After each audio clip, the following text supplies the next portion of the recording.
is the former cabinet minister, and in this context, perhaps more importantly, former whip, David Davies. David, thank you for joining us. I'm just really intrigued as to what you make of the whole Gavin Williamson thing. I mean, the messages he sent to Wendy Morton, which, I mean, they might have been distasteful, but I wasn't particularly aware that they looked like bullying to me. The fact of using gossip on people as leverage. And I think of you, David, as a whip during the Maastricht Treaty, and with your colleague David Lightbound. I mean, that he wasn't so light-bound, was he? He was more like heavy-bound, yeah. But what happened in those days was what I would think of more of as bullying rather than this kind of pathetic attempt at bullying, I would call it.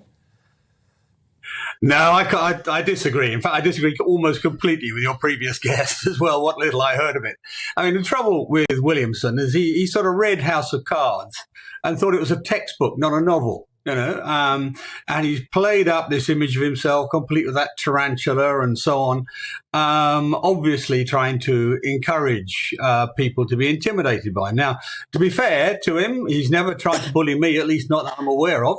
But the stories are rampant around the House of Commons of this attempt at bullying, and he's a part of a trend which is it's actually quite common, unfortunately, in the last few years, and that's because some time ago, when Blair pretty much wiped out the party, it lost a lot of its collective wisdom, a lot of its historic knowledge, including about whipping. And instead, people sort of took the fiction that whipping is all about bullying. Actually, truth be told, I mean, take Maastricht. I mean, on the Maastricht exercise, let's put Mr. Lightbound to one side for a second, because Mr. Lightbound was in the Williamson category. But generally, we basically won that because we outthought the rebels, not because we used brain, not brawn. But it was always nice for everybody to have this idea that somehow there was pressure and coercion on them. It made them look like heroes. The truth was, it was never real. And I'm afraid Williamson has carried this to an extreme.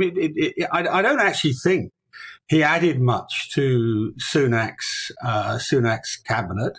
I don't know what his job was, actually. He was a minister for that without portfolio. What was he doing? He certainly wasn't ever any good at winning the public battles. I mean, look back at his time when he was education secretary. He lost every public argument there was to be had then. So I actually think Sunak was right to get rid of him. I think it's a tradition of whipping which is not real. It's a sort of synthetic thing.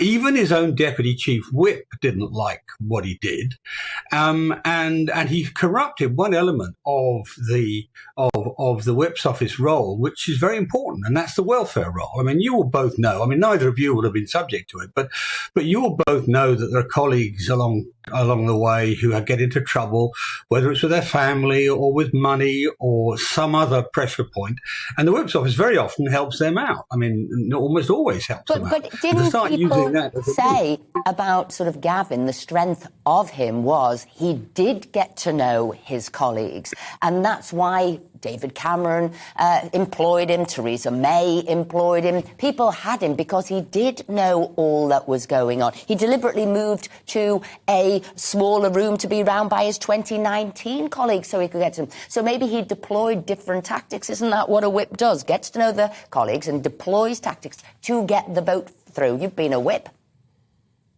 Yeah, but you don't do it by blackmail, which is what it sounds like went on. I mean, I don't have direct contact with him in that sense. But no, I don't agree. I mean, Theresa May sacked him, of course, in due course. But the difficulty with people like Cameron and indeed Boris is that they never knew anything about whipping. They didn't understand whipping. They thought whipping was about bullying. And it's a common misapprehension. And of course, he appeared to offer to them a method of coercing their own party, which kept their hands clean. I just think it was a very bad misapprehension.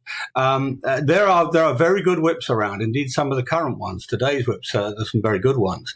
One of our fellow Yorkshiremen is a very good whip. I mean, but Williamson was never one of them, and I think it was right for him to go. I mean, the sort of behaviour he used against Wendy Morton, the sort of behaviour that Anne Milton characterised, she was his deputy chief whip, were not the sort of thing that should apply in modern politics. Modern politics is hazardous enough, frankly, in this day and age, with people being sort of convicted on allegation, without the whip's office making it worse. And whip's offices do a very important job.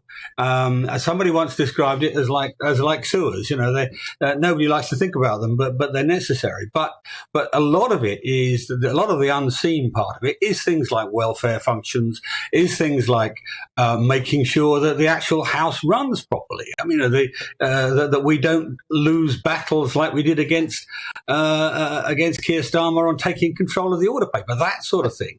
And that we've lost some of that in the past. David, thank you very much indeed for joining us. We're going to look out for the front pages tomorrow, because there's going to be a big story there which says that David Davies was a pussycat when he was a whip. It's going to be an absolute world exclusive. Indeed I was. And people heard it here first on GB News. David, thank you very much.